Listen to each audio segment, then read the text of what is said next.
right, we're back here January 7th, 2025, and we wanted to just find out more from Gary Raze, Remax Integrity, about the homes in actually Eugene and what's available. So if you're traveling here and moving here from out of state or somewhere else, Gary's going to comment on the new homes that are available, possibly apartments, condos, and also talk about the employers in Eugene specifically. Well, Gary, can you share something? I certainly can. The only thing I want to change, though, Randy, is you say Eugene specifically, but we're really Eugene-Springfield. And Right. they're two cities that are melded together. There is a river that runs through it, Right. but we're the same, really. So as far as condos and apartment houses, we've had very few condos built, but we have had a lot of apartments built in the last 5 years, and a lot of that's been due to our University of Oregon growth for our university. So we have a lot of students that come here from other areas. So there's been a real shortage of students being able to find housing in the old days. Now we've got a surplus actually of rooms because of so many apartments being built of late. But for the general population that come here, what a lot of people do university-wise is a student that comes to the University of Oregon has to live in a dorm for the first year. University of Oregon has improved their dorms, and so there's more facilities there.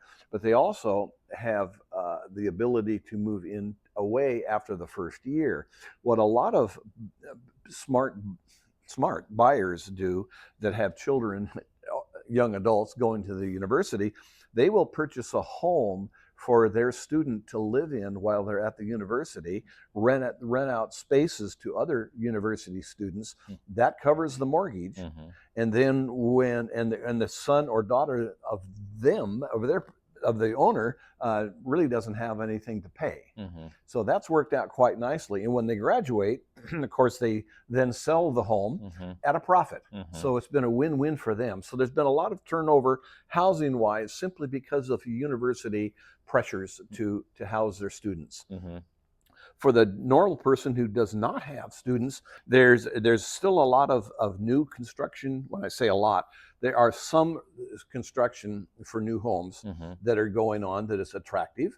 But we have what we call the urban growth boundary, and that's where the Lane County, which is Eugene, Springfield, Cottage Grove, Veneta, some of the outlining areas, we've tried to hold the growth inside this little area so that we don't enter our forest lands and we don't enter our farming lands. A little different than the way California used to do things.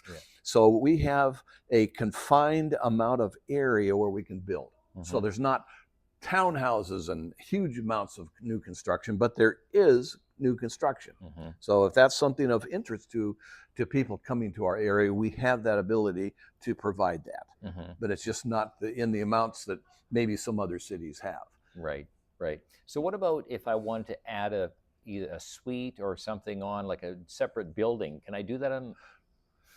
That is happening a lot, Randy. And as you know, of course, you're looking at an old gentleman here. The population of our needs here, we have a lot of older people that need to downsize, and a lot of people that are, because they need office space, are upsizing. So there's a nice balance there.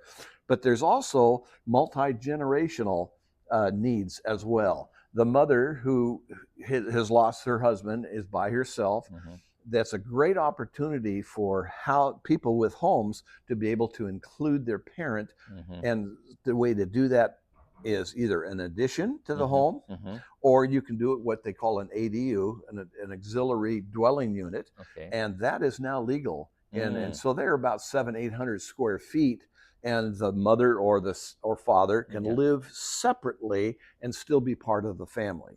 So that's becoming a very nice feature that a lot of homes in the Eugene-Springfield area can do without any issues from the Lane County government saying, no, you can do this or you can't do that. You have to follow direct rules, but the rules have relaxed considerably. So the ADUs, as they call them, is a real good, viable situation for a lot of people. That makes a lot of sense. Now, if I'm moving here from another state, do I find a lot of big employers that have thousands of employees, or what's the employment like here? Like the Nikes and the Yeah. our connection with Nike is the fact that Phil Knight, who owns Nike, supports the University of Oregon quite nicely, but he didn't provide a big business here in Eugene, Mm-hmm. and so that you have to go to the Portland area. Right. We don't have a lot of big uh, inter- big businesses, but we have a lot of businesses that have like 50 employers or less. Right. The advantage of that is you are not just a number, you are somebody of importance to that particular business. But there are a lot of separate small businesses here in the local Lane County, Eugene-Springfield area. Right. Right. That's good. So, what do you think about unemployment? Is it high, low, average? Where are we at? We have very low unemployment. We do have a high number of homeless. Mm. The reason for that, if you research, we are one of the higher areas for homeless people, but that's because of the nature of the people here. They're very giving. They're very supportive of the homeless. They try to, there's lots of organizations that help those people. So we attract homeless from all other states to come to our area because of how we treat people. Right. Right. That's good and bad. So, Yes. but our homeless population is larger than most places, but we also treat our homeless with a little bit of respect that they certainly need and deserve. Well, that's good news. That's good.